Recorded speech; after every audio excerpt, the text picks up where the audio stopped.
Introduction. A journey to unlock Christianity's most controversial relics. For more than 2,000 years, Christianity has not only left behind biblical texts, doctrines, religious orders, and communities of believers scattered across the world, but also a vast treasury of relics. These relics, from the Shroud of Turin, the Crown of Thorns, the crucifixion nails, to the Spear of Longinus or the empty tomb, have become the focal point of endless debates among archaeologists, historians, theologians, and popular culture. What makes them so fascinating is this: they sit on the boundary between science and faith. Some relics have been shown to date precisely to the time of Jesus. Some have appeared continuously in historical records for over 1,000 years. And some still cannot be fully explained by modern physics, chemistry, or technology. Unlike myths or folk legends, Christian relics are often tied to real historical events. The Roman Empire's occupation of Judea politically charged trials wars between Byzantium and Persia, the Crusades, and the rise and fall of European dynasties. Each relic is a slice of history, and at the same time a piece of humanity's collective religious memory. Most important of all, many relics show very clear historical continuity, meaning people know where they were kept, how they moved, and who protected them over the centuries. This continuity greatly increases their archaeological credibility, a crucial factor when studying religious artifacts. This article will take you through 10 of the most mysterious, most debated, and most archaeologically significant relics. We will analyze them based on what archaeology has discovered, what science has tested, what history has recorded, and what religious tradition has preserved. This is not a purely devotional piece, but a blend of serious research and spiritual depth, helping us understand why these relics continue to captivate the world so powerfully. The empty tomb. The beginning of faith, not the end of a story. The empty tomb is the central relic of Christianity. Without the resurrection, Christianity would never have come into existence. Therefore, the tomb where the body of Jesus was laid on Good Friday and found empty on Sunday morning has become one of the most intensely studied archaeological sites. According to the Gospels, Jesus was placed in a new tomb belonging to Joseph of Arimathea. This is a highly noteworthy detail. Ancient writers would never attach such an important element to a real known person unless they were certain the community of that time could verify it. And indeed, non-biblical Jewish documents also mention Joseph of Arimathea as a real historical figure, a member of the Sanhedrin. Modern archaeology confirms that the site of the Church of the Holy Sepulchre corresponds exactly to a typical first-century Jewish cemetery. Rock-cut kokim tombs, traces of an ancient quarry, and the geological strata all confirm that the area once served as an extramural burial ground outside Jerusalem's city walls. Research in 2016, when the tomb slab was opened for restoration, discovered a layer of mortar dating to the 4th century, precisely the time when Emperor Constantine built the first church on this spot. Most significant, the lowest rock layer had never been disturbed, meaning the actual location of the tomb has been preserved intact for nearly 2,000 years. For science, the empty tomb is a highly credible archaeological site. For believers, it is the confirmation of the promise of the resurrection. And for humanity, it is one of history's greatest mysteries. His body once lay here, but now it is no longer there. The Shroud of Turin, the greatest mystery between faith and science. The Shroud of Turin is arguably the most controversial relic in all of Christianity. It is both a religious artifact and, in the words of European scientists, a physical phenomenon whose mechanism remains unidentified. The cloth is 4.4 meters long, 1.1 meters wide, made of herringbone woven linen. On its surface is the faint negative image of a man who has been executed. Astonishingly, the image is not painted, not burned in bears, no pigment, and appears only on the outermost fibers of the threads. When photographed in negative in 1898, the image suddenly became strikingly clear, revealing marks from scourging around 120 wounds, nail wounds in the wrists, a spear wound in the side, blood of type AB, traces of a crown of thorns encircling the entire head. The 1988 carbon-14 test initially concluded that the shroud was from the Middle Ages, but that result was later challenged because the samples were taken from a patch in a burned and repaired area. More recent studies suggest a date somewhere between 300 BC and 400 AD, well within the time frame of Jesus.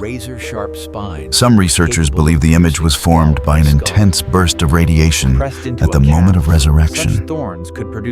Although this hypothesis cannot be proven, no one has yet been able to reproduce a similar image on linen without damaging the fabric. The crucifixion nails hard. Evidence of Roman execution methods. In archaeology, one of the most important pieces of evidence for crucifixion is the skeleton of Yehohanan, discovered in 1968 near Jerusalem. A nail 11.5 centimeter long was found driven through the heel bone and bent at the tip due to hitting a wooden knot behind, exactly consistent with Roman practice. This discovery disproves the popular image of nails driven through the palms, since the bones in the hand cannot support body weight. Crucifixion nails of that era were 12 to 18 centimeters long, made of roughly forged iron and produced locally. Many churches claim to possess true crucifixion nails, but archaeologists recognize only a few, as possibly dating back to the 1st century. However, for Christians, the significance does not lie in which nail is authentic, but in what the nails represent. They are symbols of the suffering and self-giving of Christ. The crown of thorns, a mark of humiliation turned into a sign of glory. Among all the images of the Passion, the crown of thorns is both one of the most concrete relics and one of the most evocative. It was not an instrument of execution, but an instrument of mockery. When the Roman soldiers pressed it onto Jesus' head, they were not only causing pain, but turning him into a spectacle. Yet that very symbol of derision became one of Christianity's holiest emblems. According to botany and archaeology, the plant that best fits the biblical description is Ziziphus spina Christi, long, rigid razor-sharp thorns common in Judea. When woven into a cap, these thorns can pierce the scalp and cause severe bleeding, perfectly matching the wound pattern on the Shroud of Turin, which suggests the crown was not a simple ring, but likely a cap covering the whole head. The historical journey of the crown of thorns is also unusually clear. Tradition holds that it was kept in Jerusalem until the 7th century, then moved to Constantinople when the Persians invaded. Later, Emperor Baldwin II, deeply in debt, was forced to sell some relics, and King Louis X of France, St. Louis, purchased the crown, bringing it to Paris in 1239. From then on, it was placed in Sainte-Chapelle, a chapel built specifically as a reliquary. Despite many upheavals, including the devastating fire at Notre Dame Cathedral in Paris in 2019, the crown has been preserved. The thorns themselves are no longer there. They were widely distributed as secondary relics in the Middle Ages, but the woven rush circlet still exists and has a continuous documented history stretching back over 1,000 years.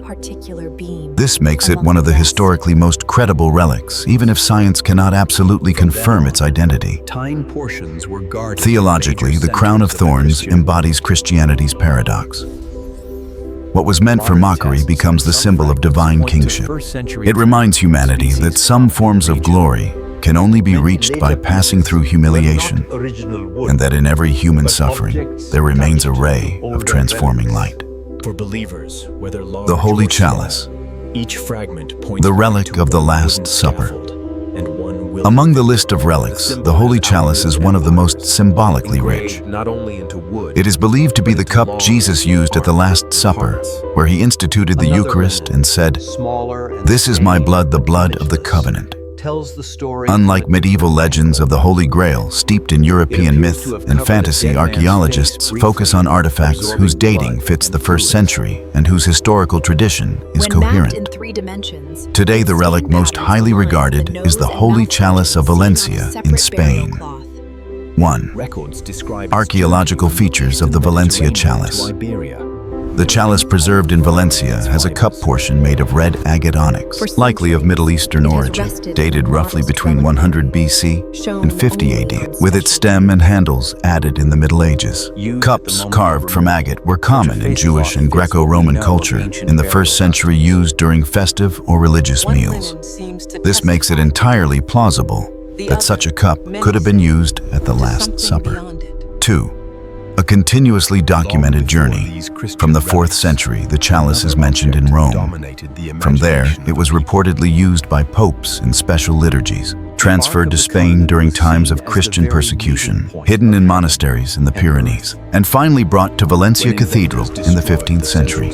Remarkably, aside from the tomb and the Turin shroud, no other relic has such a clear and continuous line of transmission. 3. Theological meaning. The Holy Chalice is not just a drinking vessel. It symbolizes the new covenant between God and humanity, the self-offering of Christ, the link between the Last Supper and the Passion. What history cannot prove with absolute certainty, faith sees as an open door to a deeper communion between past and present. The spear of Longinus, the weapon that pierced the Savior's side. The spear thrust into Jesus' side is a detail mentioned by the Gospels as the final confirmation of his death. The Roman soldiers had to make sure he was truly dead before taking the body down, and that thrust is described as releasing blood and water. Tradition names the soldier Longinus, a Roman centurion.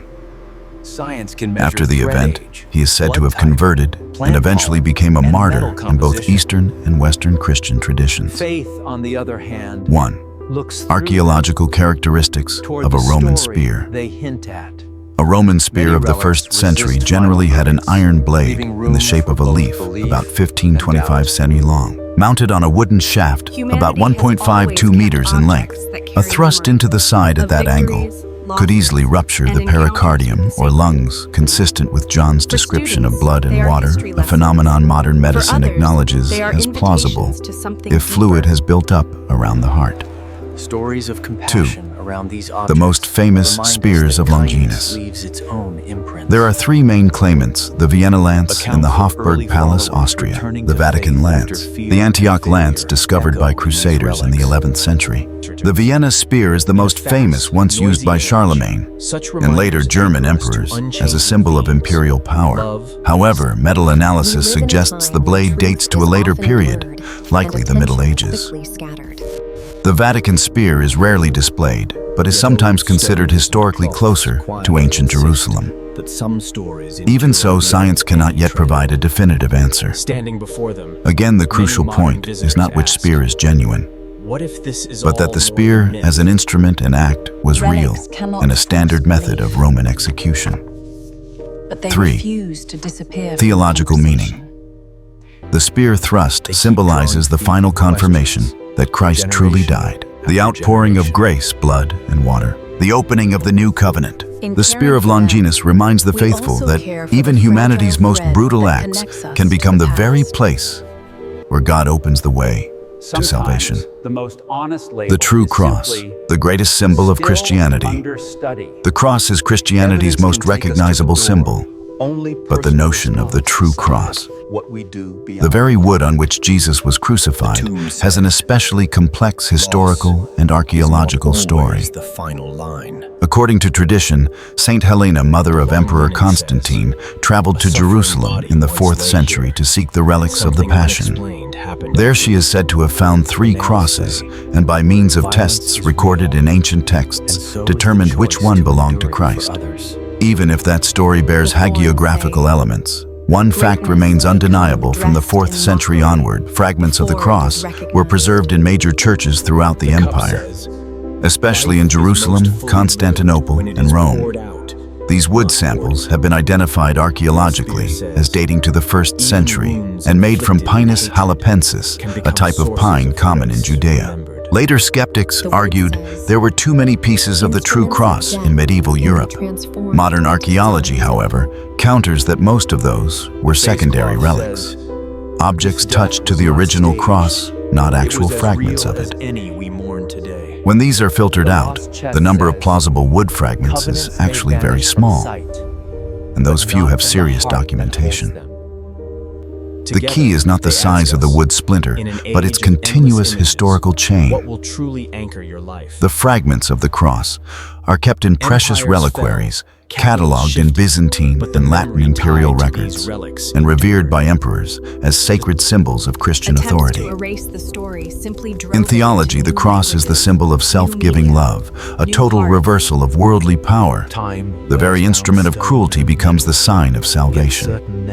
The existence of the wooden relics is simply a tangible witness to an event that shaped human history. The cross, whether as a small piece of wood or a spiritual imprint, remains the pillar of Christian civilization, the place where death is transformed into hope. The Sudarium of Oviedo, the face cloth that witnesses to death. If the Shroud of Turin is the relic marked by the resurrection, the Sudarium of Oviedo is the relic associated with Jesus' death. It is a small cloth about 84 to 53 cm used to cover his face immediately after death before the body was removed and washed. This cloth bears no facial image, only blood stains, bodily fluids, and soak patterns. Astonishingly, the blood stains on the Oviedo cloth match blood type AB, the same as on the Shroud of Turin. When the two cloths are digitally superimposed in 3D analysis, the positions of the stains correspond exactly to the same nose and mouth area, indicating they once touched the same face. What greatly strengthens the Sudarium's archaeological value is its continuous documentary history, from the 7th century when it was taken from Jerusalem to avoid Persian invasion. It was safeguarded in North Africa, then in Toledo, Spain, and finally in Oviedo, where it has been kept in a wooden chest since 840. Pollen analysis indicates the cloth was once present in Judea, North Africa, Toledo, and Oviedo, exactly matching the recorded journey.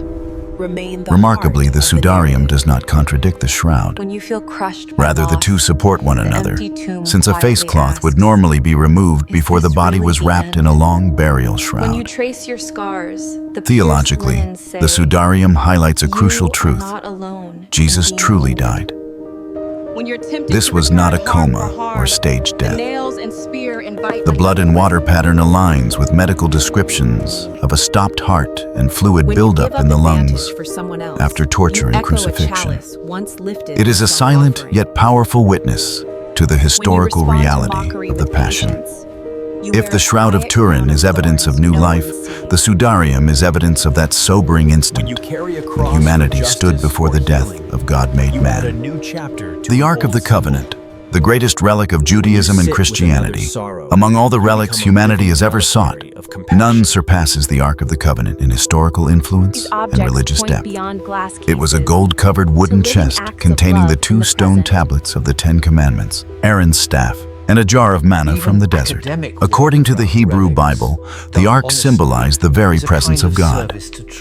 It was carried through the wilderness, caused the waters of the Jordan to part, brought down the walls of Jericho, and rested in the Holy of Holies of Solomon's temple. So what happened to it when Babylon destroyed the temple in 587 BC? The ark vanished from history. Since then, 3 main theories have emerged. 1. The ark was hidden in tunnels under Mount Moriah. Many scholars believe the priests hid the ark in caverns beneath the Temple Mount before the Babylonian attack. However, this area is now under Islamic authority, making archaeological excavation impossible. 2. The ark was taken to Egypt, then to Ethiopia. The Church of Our Lady Mary of Zion in Axum, Ethiopia claims to house the true ark, but no one except a single guardian is allowed to see it. Debate over this claim has continued for centuries. 3. The ark was destroyed by the Babylonians. This is the most realistic and bleakest hypothesis, implying that the holiest of relics was completely annihilated. What matters is that the Ark is not simply a physical relic. Waiting to be noticed. It is the foundational symbol of the covenant between God and His people. In Christian theology, Jesus Himself is the new Ark, the bearer of the eternal covenant, the legacy of the relics and their timeless meaning. As we reach the end of this journey through 12 of Christianity's most famous relics from the empty tomb, the Shroud of Turin, the Crown of Thorns, the Holy Chalice, the Spear of Longinus, the Sudarium of Oviedo to the true cross, and the Crusader relics, one thing becomes clearer than ever. Relics are not just ancient objects. They are windows into that moment where history and the sacred intersect. Each relic is a line connecting past to present. They allow humanity to glimpse, however indirectly, a story that changed the course of world history. But more importantly, they confront the human heart with a question: what will we do with these truths? How will we live when faced with these traces of love, suffering, and hope? 1. Relics, between science and faith. One of the most fascinating aspects of relics is that they belong wholly neither to science nor to faith. They stand at that strange crossroads where science examines structure, age, and material, while faith perceives meaning. At some point, the Shroud of Turin continues to challenge every method of analysis. The Sudarium of Oviedo confirms blood patterns in a way science can verify. The Crown of Thorns has an unbroken history of more than a millennium. The Holy Chalice of Valencia fits perfectly within the time frame of Jesus. The Spear of Longinus highlights the medical accuracy of the Gospels. Science cannot prove religion, yet science also cannot erase the historical traces linked to the life of one man who transformed human civilization. 2. Relics as humanity's spiritual treasures. Not only Christianity, but world history itself sees relics as treasures. They spark scientific research, preserve ancient heritage, enhance the cultural value of civilizations, and safeguard the collective memory of humankind. A relic is not simply a piece of wood or a strip of cloth. It is the memory of the world, a reminder that there was a moment when humanity witnessed a love so strong it was willing to embrace the cross. 3. What relics say to the modern person? Today we live in an age of chaos where truth is distorted, values are inverted, and the pace of life makes us forget meaning.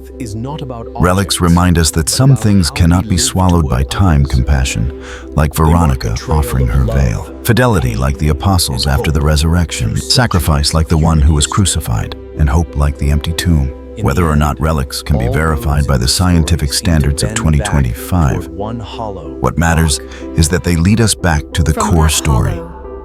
The story of unconditional love. 4. Relics. Proof that history cannot erase truth. 2,000 years have passed. The Roman Empire has fallen. Jerusalem has been destroyed multiple times. European dynasties have come and gone. Yet the tomb remains empty. The cloths remain. The mark of the thorns endures. The Holy Chalice is still kept, and that faith continues to spread. This tells us that no matter how much people change history, still preserves what belongs to the truth. Epilogue. Looking back over, we have passed through the place where the Lord was laid, the empty tomb. The cloths that covered him, Sudarium and Shroud of Turin, the sign of mockery. He wore the crown of thorns, the instrument of his execution, the nails and the cross. The cup of his final meal, the Holy Chalice. The weapon that confirmed his death, the spear. And the heritage preserved by later generations through the Crusades. These relics remain like fragments of a story that transcends time, a story of suffering, of sacrifice, of humanity, and of a love stronger than death. In the end, what every relic wants to say to us is not, am I authentic, but rather, how will you live in the face of a love that gave its life for you? That is the greatest legacy any relic can leave behind.